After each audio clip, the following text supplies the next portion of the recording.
आज हम देखेंगे प्रॉपर्टीज ऑफ डॉट प्रोडक्ट। ठीक है, प्रॉपर्टीज, ठीक है, डॉट प्रोडक्ट की कुछ बेसिक प्रॉपर्टीज है। ये प्रॉपर्टीज मुझे ध्यान में रखना है, इन्हीं के बेसिस पे हम डॉट प्रोडक्ट के क्वेश्चंस जो एग्जाम में आएंगे वो करेंगे। ठीक है, और इसमें सबसे पहले है हमारे पास डॉट प्रोडक्ट इज कम्यूटेटिव।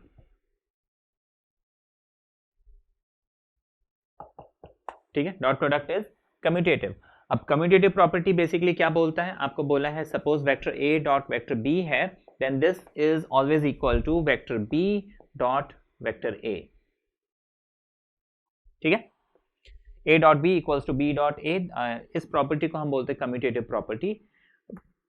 हम इसके प्रूफ पे नहीं जाते हैं। ठीक है, वैसे तो बहुत सिंपल है, लाइक मॉड ए, ठीक है, मॉड बी कॉस थीटा, इसको मॉड बी मॉड ए कॉस थीटा। ठीक है, तो रीअरेंज करके हम लिखेंगे तो दे आर इक्वल, है ना, ये दोनों इक्वल हो जाएंगे।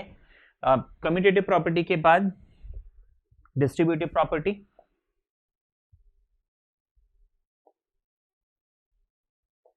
ठीक है, डिस्ट्रीब्यूटिव प्रॉपर्टी कहता है कि सपोज वेक्टर ए है तो distributive property distributive over addition. Suppose vector A है और अंदर हमारे पास है vector B plus vector C. ठीक है, तो डिस्ट्रीब्यूटिव प्रॉपर्टी कहता है कि दो वेक्टर्स ऐड हो रहे हैं और उस सम को मैं क्या कर रहा हूँ, किसी एक वेक्टर ए के साथ डॉट कर रहा हूँ। तो यहाँ पे ये वेक्टर ए जो है बी के साथ डॉट हो जाएगा, मतलब ए डॉट बी हो जाएगा, और बीच में प्लस का साइन, तो मैं प्लस का साइन लिख लूंगा, और ये ए जो है फिर सी के साथ भी डॉट प्रोडक्ट हो जाएगा। ठीक है, दिस इज डिस्ट्रीब्यूटिव प्रॉपर्टी। और इसी में फिर हम इसमें मैंने डॉट प्रोडक्ट जो है यहाँ से लेफ्ट साइड से किया था, हम राइट साइड से भी कर सकते हैं। Let's say A plus B, vector A plus vector B dot vector C, तो सी यहाँ पे ए के साथ, this becomes A dot C plus B dot C. ठीक है, दिस इज डिस्ट्रीब्यूटिव प्रॉपर्टी। ठीक है, अच्छा, अब यहाँ पे जैसे कि आप पढ़ते आ रहे हैं और आपने बाकी कई सारे टॉपिक्स में देखा होगा कि कम्यूटेटिव प्रॉपर्टी डिस्ट्रीब्यूटिव प्रॉपर्टी के बीच में एक प्रॉपर्टी और आती है, उसको हम बोलते हैं एसोसिएटिव प्रॉपर्टी। अच्छा, वेक्टर्स में वो एसोसिएटिव प्रॉपर्टी क्यों नहीं है? तो देखिए, हम यहाँ पे डॉट प्रोडक्ट की बात कर रहे हैं, तो यहाँ पे एसोसिएटिव प्रॉपर्टी क्यों नहीं है वो मैं आपको बता दूं। ठीक है, आपके ध्यान पे रहे, ये मत, जैसे हम कई बार ना एक हैबिट हो जाती है तो हम ब्लाइंडली बोलते हैं it is commutative, it is associative. यहाँ पे हम ये नहीं बोलेंगे इट इज एसोसिएटिव और नॉट। एसोसिएटिव का यहाँ पे एसोसिएटिविटी की क्वेश्चन ही डॉट प्रोडक्ट में नहीं आएगा। वो इसीलिए क्योंकि देखिए, जैसे 2 into 3 into 4 is equal to 2 into 3 into 4, ये होता है एसोसिएटिव प्रॉपर्टी कि भाई मैं पहले 2 और 3 का मल्टीप्लाई करूं, फिर 4 मल्टीप्लाई करूं, या फिर 3 और 4 को मल्टीप्लाई करके फिर 2 को मल्टीप्लाई करूं, बात एक ही है ना। इसको हम बोलते हैं एसोसिएटिव प्रॉपर्टी। डॉट प्रोडक्ट में क्यों नहीं हो सकता? क्योंकि देखिए A dot B dot C, it does not make any sense. क्योंकि देखिए, अगर मैं ए डॉट बी करता हूं, मुझे कोई वेक्टर नहीं मिलने वाला, मुझे सम स्केलर क्वांटिटी मिलने वाली है। ठीक है ना, कोई एक स्केलर क्वांटिटी मिलने वाली है। अब स्केलर क्वांटिटी का वेक्टर क्वांटिटी से डॉट प्रोडक्ट थोड़ी होता है, तो इस वजह से दिस पर्टिकुलर प्रॉपर्टी कि हाँ वेक्टर जो ये डॉट प्रोडक्ट है ये एसोसिएटिव है कि नहीं, द क्वेश्चन इज इनवैलिड, मतलब आउट ऑफ द पिक्चर। तो यहाँ पे एसोसिएटिविटी की बात नहीं होगी। कम्यूटेटिव, डिस्ट्रीब्यूटिव, ठीक है। Then we have if two vectors are perpendicular, very important property जो मैं आपको नेक्स्ट बताने वाला हूँ, इस पे बेस्ड बहुत सारे क्वेश्चंस एग्जाम में पूछे जाते हैं। ठीक है, मैंने कई सारे क्वेश्चंस देखे हैं, और न सिर्फ सीबीएसई बोर्ड्स में और भी बहुत सारे बोर्ड्स में इस पे बेस्ड क्वेश्चन आते हैं। एंड बहुत सिंपल सी प्रॉपर्टी है, वो ये कि if A dot B equals to 0, ठीक है ना, आपको बोला है ए और बी दो वेक्टर्स हैं और उनका डॉट प्रोडक्ट 0 है ना, and A and B are non zero vectors. यहां पे पहले ही आपको बोला है कि जो वेक्टर ए है और वेक्टर बी है they are not equal to, है ना, they are not null vector या जीरो वेक्टर। ठीक है, ए और बी जो है ये नॉन जीरो वेक्टर है, null vector non zero vector नहीं है, है ना, नल वेक्टर नहीं है। लेकिन हमें a डॉट बी क्या मिल रहा है, 0 मिल रहा है। 0 मिल रहा है तो देखिए सुनने में बहुत सिंपल सा लगेगा, but this is really important. वो ये कि अगर a डॉट बी 0 है तो a is perpendicular to b, ठीक है, a is perpendicular to b। इसको हम प्रूव भी अगर करना चाहते हैं तो ऐसे कर सकते हैं कि a dot b is equal to mod a या magnitude of a, magnitude of b and cos of theta. Now this is equal to 0, है ना, हमें a डॉट बी 0 दिया, मतलब mod a mod b cos theta is 0, ठीक है। अब क्योंकि ये नॉन जीरो वेक्टर है, इसका मैग्नीट्यूड 0 नहीं हो सकता, है ना, ये भी नॉन जीरो वेक्टर है, मतलब इसका मैग्नीट्यूड 0 नहीं हो सकता। तो ऑब्वियसली मेरे पास क्या बच गया, cos theta is equal to 0। अब cos थीटा 0 कब पॉसिबल है, व्हेन थीटा इज 90 डिग्री, और 90 डिग्री को ही हम मैथ्स की लैंग्वेज में क्या बोलते हैं, परपेंडिकुलर, ठीक है। So vector A is perpendicular to vector B. Really important property, इस पे बहुत सारे क्वेश्चंस आते हैं आपको। कई बार क्वेश्चन में पूछें, सीधे बोलेंगे कि प्रूव दैट ये फलाना वेक्टर इज परपेंडिकुलर टू ये फलाना वेक्टर, तो आपको ऑटोमेटिकली समझ में आना चाहिए कि मुझे क्या बोला जा रहा है, भाई इसका डॉट प्रोडक्ट निकालो और उसको 0 पुट करो। कई बार ऐसे क्वेश्चंस भी आते हैं जहां पे आपको दो वेक्टर्स दे देंगे, है ना। मैं आपको एग्जांपल, जैसे कि मान लीजिए आपको एक वेक्टर दिया हुआ है a is equal to 2i plus 3j plus 5k suppose, and let's say एक वेक्टर b दिया हुआ है, मान लीजिए 3i plus lambda j plus k। आपको बोला है a is perpendicular to b, ठीक है, आपको बोला है a is perpendicular to b, find the value of lambda. इस टाइप के क्वेश्चंस भी आते हैं और भी बहुत सारे क्वेश्चंस आते हैं, ठीक है। ये क्वेश्चंस हम आगे चल के समझेंगे कैसे करना है। अब देखिए कॉन्सेप्ट बता दिया तो आप में से बहुत से लोग तो इस क्वेश्चन को अभी हो सकता है कर भी लेंगे, मैं आपको फिर भी बताऊंगा आगे क्लास में, ठीक है। ये और भी बहुत सारे क्वेश्चन जो एग्जाम में पूछे जाते हैं। So this is the next property, है ना, कि अगर दो वेक्टर्स का डॉट प्रोडक्ट मुझे 0 मिल रहा है तो फिर दे आर म्यूचुअली परपेंडिकुलर। उसके बाद नेक्स्ट प्रॉपर्टी है कि मुझे अगर vector a dot vector a मिल रहा है तो कंपल्सरी अगर मुझे किसी एक वेक्टर को उसी के साथ, मतलब किसी एक वेक्टर को अपने ही साथ डॉट निकालना है ना, a डॉट a निकालना है, तो this is always equal to वो जो भी वेक्टर है उसके मैग्नीट्यूड का स्क्वायर, ठीक है। इसको हम ऐसे समझ सकते हैं कि देखिए a डॉट a क्या हो जाएगा, mod of a, again mod of a and cos theta, जहां पे थीटा क्या है, a और a के बीच में एंगल। अब ये वेक्टर a है, इसका इसी के साथ क्या एंगल होगा, ऑब्वियसली 0 डिग्री, राइट। अब cos 0 क्या होता है, 1 होता है, तो इस cos 0 की जगह हम यहाँ 1 डालते हैं। 1 लिखो नहीं लिखो कोई फर्क नहीं पड़ता, तो मॉड a क्या बन जाएगा, मॉड a का स्क्वायर बन जाएगा। तो मॉड a क्या हो जाएगा, a स्क्वायर। अगेन ये एक बहुत इंपॉर्टेंट प्रॉपर्टी, देखिए ये बहुत छोटा सा सुनने में लग रहा है सिंपल, लेकिन ये बहुत जगह क्वेश्चंस में हमें यूज करना होगा। तो ये सारी प्रॉपर्टी जो है मुझे ध्यान में रखने हैं, ठीक है। जहां जहां क्वेश्चन जैसे जैसे आते जाएंगे मुझे सॉल्व करते जाना है। आगे हम देखेंगे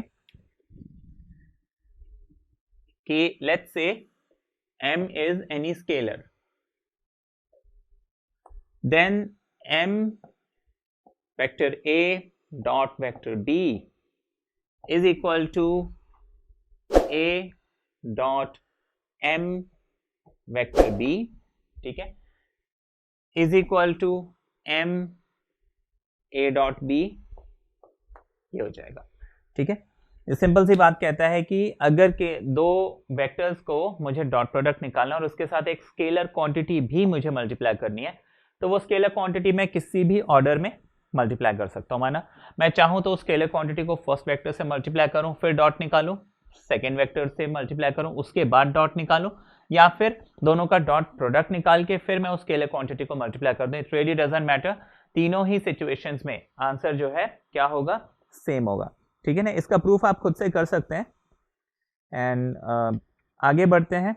लेट्स से हमारे पास दो स्केलर क्वांटिटीज हैं m एंड n, ठीक है। जैसे यहाँ पे एक ही स्केलर क्वांटिटी था m, हमारे पास दो स्केलर क्वांटिटीज है m एंड n, तो फिर m vector A dot N vector B, ठीक है, is equal to N vector A dot M vector B, ठीक है, is equal to M N A dot B, ठीक है।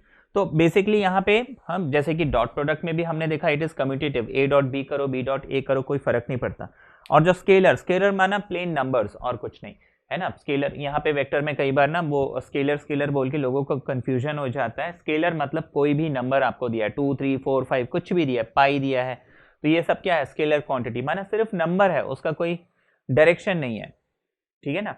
तो कोई भी नंबर अगर दिया हुआ है ना, और एक वेक्टर दिया हुआ है, लेट्स से कोई वेक्टर दिया हुआ है a is equal to 3i plus 5j, simple सा ले लेते हैं, b is equal to let's say i plus j, ये दिया हुआ है ना। अब m इज इक्वल टू 3 दे देते हैं, n इज इक्वल टू 5 दे देते हैं। अब देखिए यहाँ पे हम क्या कर सकते हैं, या तो मैं इन दोनों को पहले मल्टीप्लाई करूं, इन दोनों का डॉट निकालूं, है ना, फिर सबको आपस में मल्टीप्लाई कर दूं, या तो मैं m को इससे मल्टीप्लाई करूं, n को इससे मल्टीप्लाई करूं, फिर डॉट निकालूं, ठीक है। मतलब किसी भी ऑर्डर में मैं इनको मल्टीप्लाई करूं कोई फर्क नहीं पड़ने वाला, ठीक है। ये प्रॉपर्टी ये कहता है।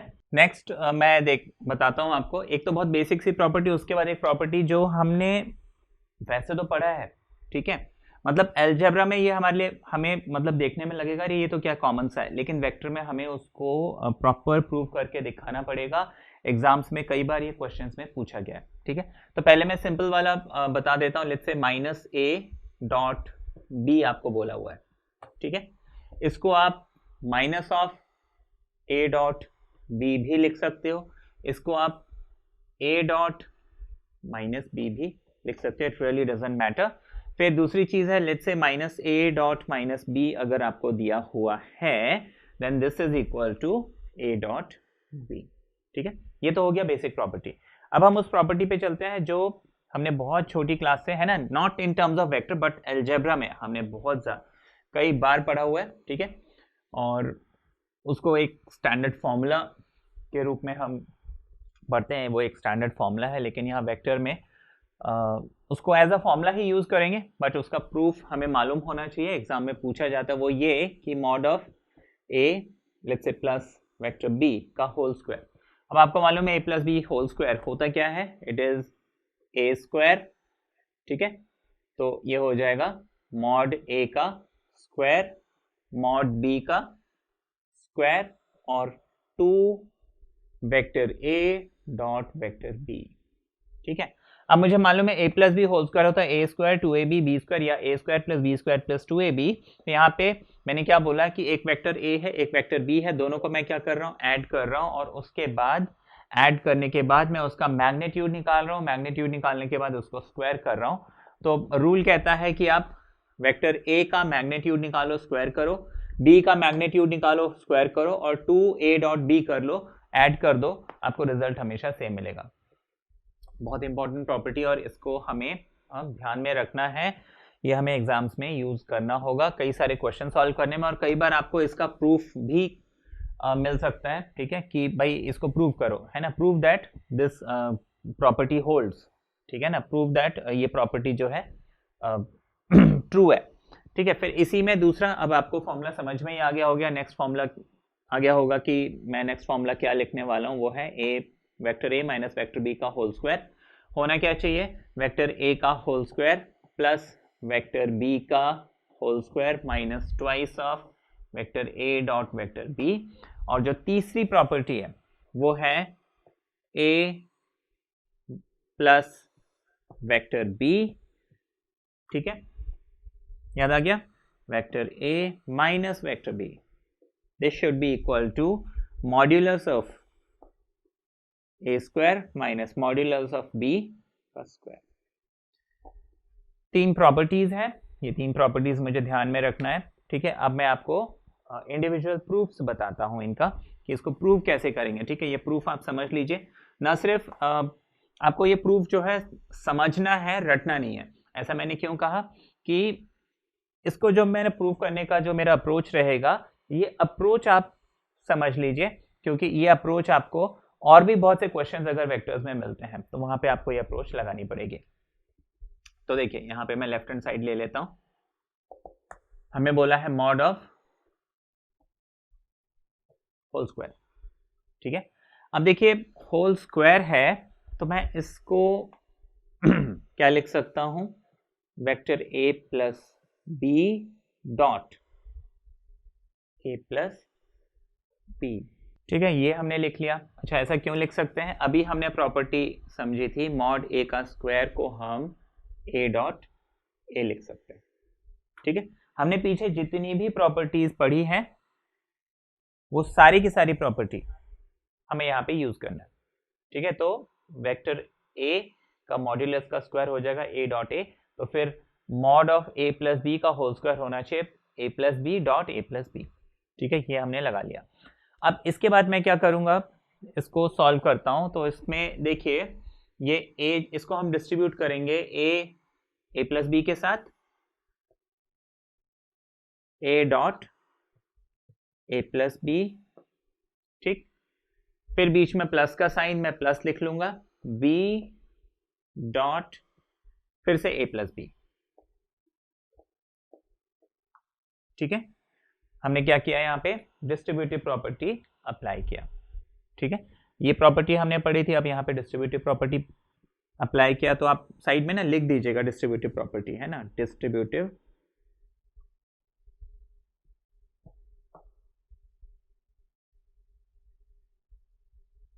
ठीक है ना, डिस्ट्रीब्यूटिव प्रॉपर्टी। ओके अब इसको मैं क्या करूंगा, फर्दर सॉल्व करूंगा, मतलब vector a dot vector a, ठीक है, फिर vector a dot vector b ऐसे लिखूंगा, ठीक है। अब यहां पे मैंने क्या किया, अगेन डिस्ट्रीब्यूटिव प्रॉपर्टी दोबारा यूज किया, ठीक है, वहां पे तो यूज किया ये, यहां पे दोबारा यूज किया, और यहां पे भी b dot a and b dot b, ये हो गया, ठीक है। रीजन हम मेंशन कर सकते हैं, अगेन अप्लाइंग डिस्ट्रीब्यूटिव प्रॉपर्टी। अब देखिए a डॉट a को हम मॉड a का स्क्वायर लिख सकते हैं, ठीक है। ओके अब a डॉट b को हम एज इट इज रहने देते हैं, राइट। इस b डॉट a को हम a डॉट b लिख लेते हैं। कौन सी प्रॉपर्टी लगाई, कम्यूटेटिव प्रॉपर्टी, ठीक है ना। तो हम यहां पे रीजन लिख देंगे कम्यूटेटिव प्रॉपर्टी, ठीक है। अच्छा ये मॉड a का स्क्वायर ये तो हम ऑलरेडी मेंशन कर चुके थे ऊपर एक स्टेप में, ठीक है, तो अंडरस्टूड है। यहां पे हम मॉड b, ठीक है, होल स्क्वायर, क्योंकि b डॉट b को हम मॉड b का होल स्क्वायर लिख सकते हैं। नेक्स्ट स्टेप हमारे क्या होगा, देखिए ये तो मॉड a का स्क्वायर हो गया, मॉड b के स्क्वायर को आप चाहे तो पहले लिख लो, है ना, और इन दोनों को हम ऐड करेंगे तो ये हो जाएगा 2a डॉट b, ये हो गया, ठीक है। और वेक्टर एडिशन है ना, दो वेक्टर्स को ऐड करना है, तो हमने पढ़ा हुआ है कि वेक्टर एडिशन इज कम्यूटेटिव। तो मैं क्या करूंगा, इस मॉड b को पहले लिख लूंगा, इसको बाद में लिख लूंगा, तो मेरा जो रिजल्ट है वो ये आ जाएगा, ठीक है।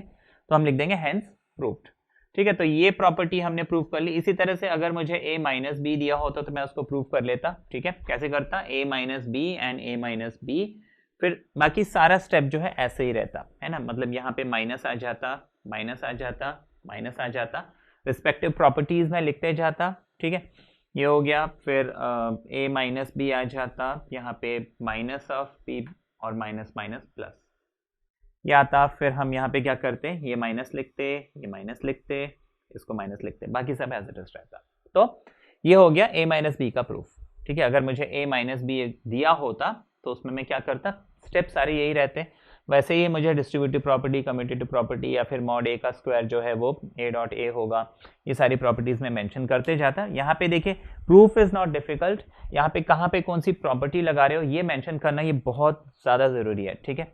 नंबर यहाँ पे जो है वो इसी के हैं कि भाई आपने प्रॉपर प्रॉपर्टी मेंशन की है कि नहीं, distributive property, commutative property and everything, ठीक है ना।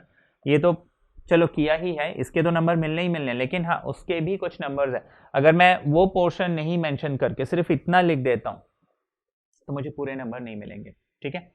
फिर इसी तरह से आप नेक्स्ट जो प्रॉपर्टी है वो हालांकि आप प्रूव कर सकते हो, मैं जस्ट बता देता हूँ, है ना, वो है A plus B A minus B क्या होता है, A square minus B square. बस प्रॉपर्टीज आपको प्रॉपरली मेंशन करनी है, that is really really important, ठीक है। हमें प्रूव क्या करना है, ए प्लस बी, इसका डॉट हम कर रहे हैं ए माइनस बी के साथ, तो ये मुझे क्या मिल जाएगा, ए स्क्वायर माइनस बी स्क्वायर। तो मैं क्या करता हूँ, सीधे सीधे डिस्ट्रीब्यूटिव प्रॉपर्टी लगा लेता हूँ, ये हो जाएगा ए डॉट ए, फिर ए डॉट बी, बीच में माइनस का साइन, फिर बी डॉट ए, फिर बी डॉट बी, बीच में माइनस का साइन, ये हो गया। अच्छा, यहाँ पे मैंने डिस्ट्रीब्यूटिव प्रॉपर्टी लगाई है तो मुझे लिखना है डिस्ट्रीब्यूटिव प्रॉपर्टी, ठीक है। अच्छा, इसके बाद मैं क्या करूँगा, मॉड ए हो जाएगा, सॉरी ए डॉट ए हो जाएगा मॉड्यूलस ऑफ ए का स्क्वायर, तो मैं वो प्रॉपर्टी मेंशन करूँगा mod A square is equal to A dot A. फिर मैं यहाँ पे लिखूँगा minus A dot B, B dot A को मैं ए डॉट बी लिखूँगा और प्रॉपर्टी मेंशन करूँगा कम्यूटेटिव, है ना, vector dot product is commutative, है ना, तो a dot B is equal to B dot A, वो लिख लिया। अच्छा, अब यहाँ पे ऑलरेडी मैं प्रॉपर्टी मेंशन कर चुका हूँ कि b डॉट बी को हम मॉड b का स्क्वायर लिख सकते हैं। अब देखिए ये दोनों सेम चीजें हैं with a plus and minus sign, तो ये आपस में कैंसिल हो जाएंगे। I am left with mod of a with an whole square minus mod of b with an whole square, ठीक है। This proves the result. चलिए आगे हम चलते हैं, बहुत इंपॉर्टेंट चीज, ठीक है। अच्छा, समझना नहीं, यहाँ पे बस एक चीज मेरे को आपको बतानी है, इट्स रियली इंपॉर्टेंट। इंपॉर्टेंट क्यों, क्योंकि ये आगे कई सारे क्वेश्चंस में, वेक्टर्स में ही नहीं 3D ज्योमेट्री में भी आपको काम आने वाला है, फ्यूचर में भी। तो देखिए जब भी आपको वेक्टर आर ये मिलता है, ठीक है, चाहे वेक्टर्स टॉपिक हो चाहे 3D टॉपिक हो, तो अगर मुझे वेक्टर आर दिया हुआ है तो आप हमेशा इसको लिखेंगे क्या, है ना, अगर आपको सब्स्टिट्यूट करना पड़े तो आप लिखेंगे R equals to x I plus Y J plus Z K, हमेशा r equals to x I Y J Z K ऐसा लिखना है, ठीक है। अब ये बहुत इंपॉर्टेंट बात है जो आपको आगे चल के बहुत सारे क्वेश्चंस में यूज करना होगा। ऐसा हम क्यों लिखते हैं, तो देखिए वो मैं आपको बता देता हूं कि सपोज ये हमारे कोऑर्डिनेट एक्सेस है X Y and Z, and let's say ये स्पेस में कोई भी एक पॉइंट है r। अभी पहले मैं 2D देखता हूँ, let's say this is x and this is y, तो ऑब्वियसली r हम वेक्टर्स में कैसे लिखते हैं, ऐसे लिखते हैं, ठीक है ना, इस पॉइंट का पोजीशन वेक्टर हम लिखते हैं r। अब ऑब्वियसली अगर मैं देखिए यहाँ पे वेक्टर और 3D ये जो टॉपिक है इसको एक साथ पढ़ते हैं, लाइक वेक्टर 3D बोलते हैं। तो वेक्टर 3D इसलिए बोलते हैं क्योंकि आपको यहाँ पे ना आगे ऐसे क्वेश्चंस मिल रहे हैं जहां पे वेक्टर को जो है आपको कार्टेशियन में कन्वर्ट करना पड़ेगा, और कार्टेशियन को आपको वापस वेक्टर में कन्वर्ट करना पड़ेगा। ऐसे बहुत से क्वेश्चंस होंगे जहां पे अब जैसे आपको मैंने बताया कि देखिए ये पॉइंट है, इसकी पोजीशन वेक्टर है r, लेकिन अगर मैं यहां से एक परपेंडिकुलर लाइन x और y एक्सिस में ड्रॉप करता हूं एंड लेट्स से this portion is x and this portion is y, तो इसको मैं कोऑर्डिनेट सिस्टम या कार्टेशियन कोऑर्डिनेट के हिसाब से x, y लिखूंगा। और देखिए वेक्टर के हिसाब से ये r वेक्टर है, तो r वेक्टर को जैसे कि आपको बताया था x कोऑर्डिनेट में हमने i कंपोनेंट, y कोऑर्डिनेट में j कंपोनेंट, तो r is equal to x i and y j, ठीक है, ऐसे लिख सकते हैं। अब अगर मैं थर्ड एक्सिस भी इंट्रोड्यूस कर देता हूँ, ये मैंने 2D के हिसाब से समझा था, थोड़ा समझने में जल्दी आता है। अब थर्ड अगर कोऑर्डिनेट भी इंट्रोड्यूस करता हूँ तो ये जो r है यहाँ पे मैं कोऑर्डिनेट सिस्टम के हिसाब से देखूँ तो इस पॉइंट की पोजीशन x, y और z एक्सिस के हिसाब से भी कुछ होना चाहिए, तो r क्या हो जाएगा X I Y J and plus Z K, ठीक है ना। ये तो हमने समझा।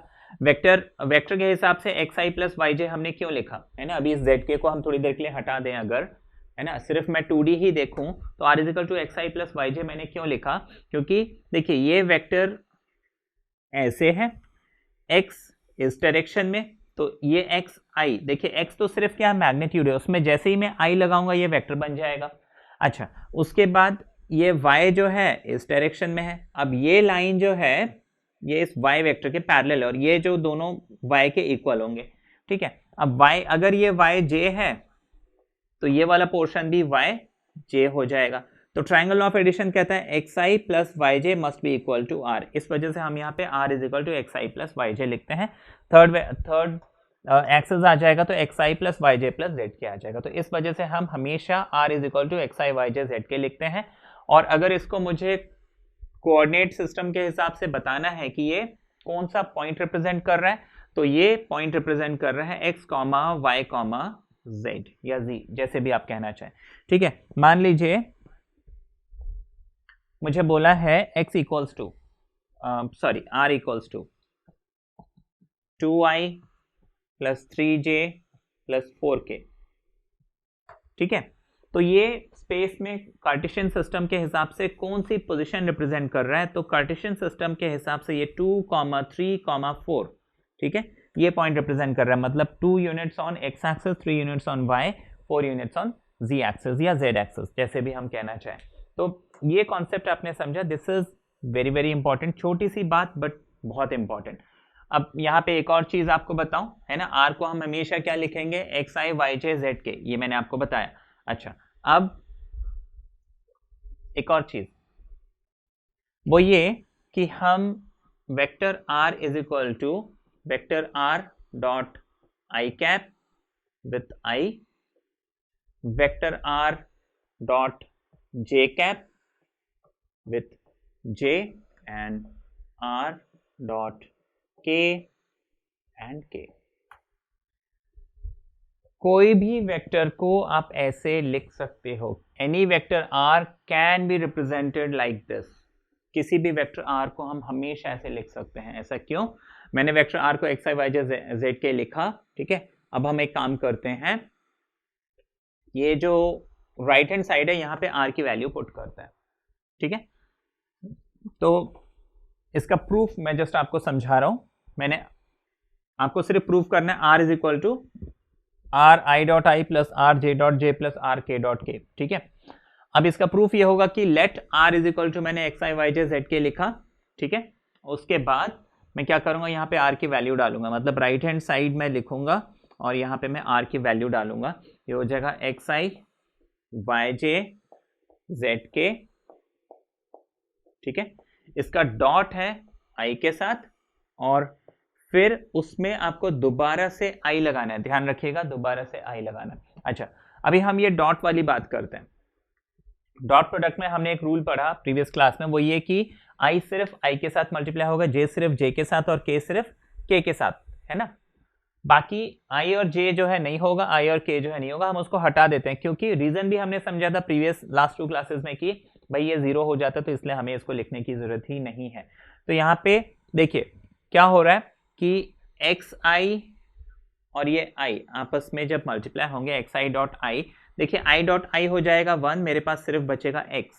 बात समझ में, i डॉट i 1 होता है तो सिर्फ बच गया x into i dot i यानी 1, और ये बाहर वाला i जो है यहाँ पे आके अटैच हो जाएगा। बात समझ में। अच्छा, मैंने अभी क्या किया, सिर्फ i डॉट i को सॉल्व किया तो मुझे ये मिला। इसी तरह से j डॉट j को जब सॉल्व करूंगा, है ना, j डॉट j को जब मैं सॉल्व करूंगा तो मुझे ये मिलेगा कुछ इस टाइप का।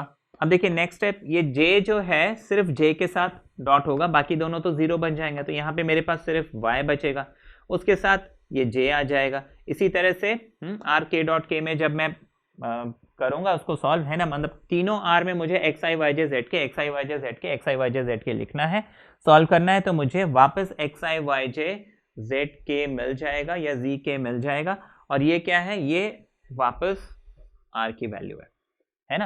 देयरफॉर ये जो राइट हैंड साइड है r i dot i, r j dot j, r k dot k, मुझे वापस क्या मिल रहा है, xi yj zk, जो कि मेरा ओरिजिनल r है, ठीक है। तो ये तो एक इंपॉर्टेंट सी चीज हो गई, है ना। और अब मैं इसमें कुछ और चीजें बताता हूं, और ये भी देखिए आगे का कॉन्सेप्ट है आपको, अभी मैं जस्ट एक एग्जांपल दे रहा हूं, फिर आगे हम इसको और डिटेल में पढ़ेंगे। और वो ये कि मान लीजिए ये वेक्टर r है, ठीक है, अभी मैं ये z एक्सेस थोड़ी देर के लिए हटा देता हूँ, है ना, 2D में थोड़ा समझना इजी होता है। तो ये हो गया x एक्सेस, ये हो गया y axis, this is vector r।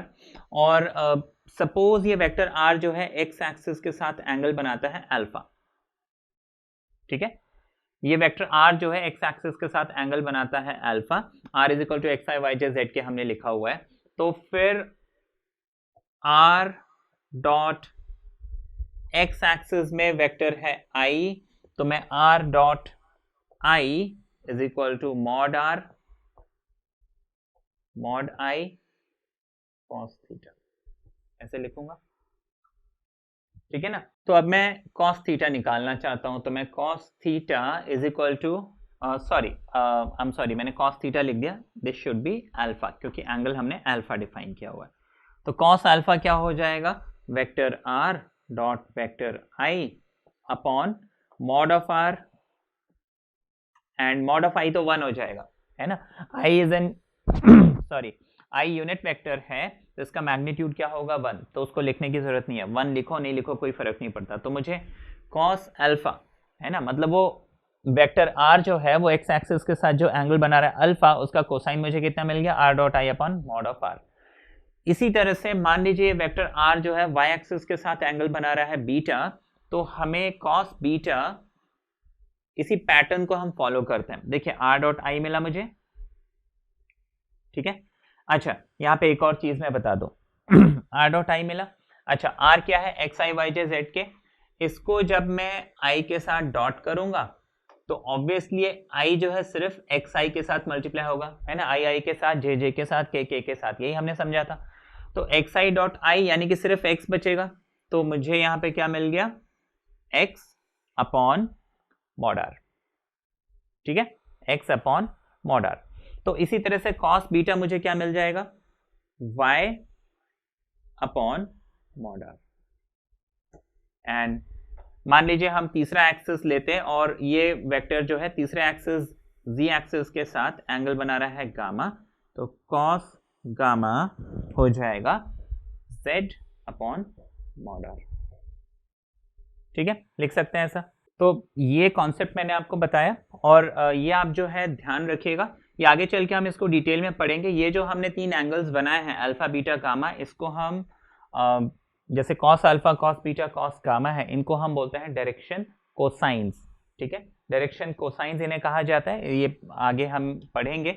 और यहाँ पे मैं आपको एक और चीज बता दूं, वो ये कि ये जो डायरेक्शन कोसाइन है एक प्रॉपर्टी को फॉलो करते हैं, वो है cos square alpha plus cos square beta plus cos square gamma is always equal to 1, ठीक है, this is always equal to 1, ठीक है। और आप चाहे तो यहाँ पे इनके respective values like cos alpha की कितनी, cos बीटा की कितनी, cos गामा की कितनी, ये वैल्यू यहाँ पे पुट करके इसको आप प्रूव कीजिए, ये आप एज अ होमवर्क, ठीक है, ये आपका होमवर्क है, आप ये प्रूव करके मुझे बताइए, ठीक है। ये फिर हम आगे जब डायरेक्शन कोसाइन, डायरेक्शन रेशो ये टॉपिक पढ़ेंगे तो वहां पे मैं ये क्वेश्चन फिर से उठाऊंगा, ठीक है। अच्छा दूसरी चीज, इसी के साथ मैं आपको एक और क्वेश्चन देता हूं, cos square alpha cos square beta cos square gamma 1 है, आपको प्रूव करना है sin square alpha sin square beta and sin square gamma equals to 2, ठीक है। सो आपका होमवर्क है, एक तो ये जो मैंने रिजल्ट दिया है आपको, मैंने cos अल्फा कितना cos बीटा कितना cos गामा कितना बता दिया, है ना, x upon R sorry x upon mod R, y upon mod R, z upon mod R. तो ये वैल्यूज पुट करके आप कैसे भी इसको सॉल्व करके मुझे बताइए, ठीक है ना, कि आप ये प्रूव कर पाए या नहीं, ठीक है, एज अ होमवर्क। मोरओवर ये जो नेक्स्ट पार्ट है कि आपको प्रूव करना है using this result sin square alpha sin square beta sin square gamma is equal to 2, ठीक है। इजी क्वेश्चन है, आप कर सकते हैं, देखने में थोड़ी देर अगर सोचेंगे, देखिए मैं आपको छोटा सा हिंट दे रहा हूँ, यूजिंग दिस आपको ये प्रूव करना है, ठीक है।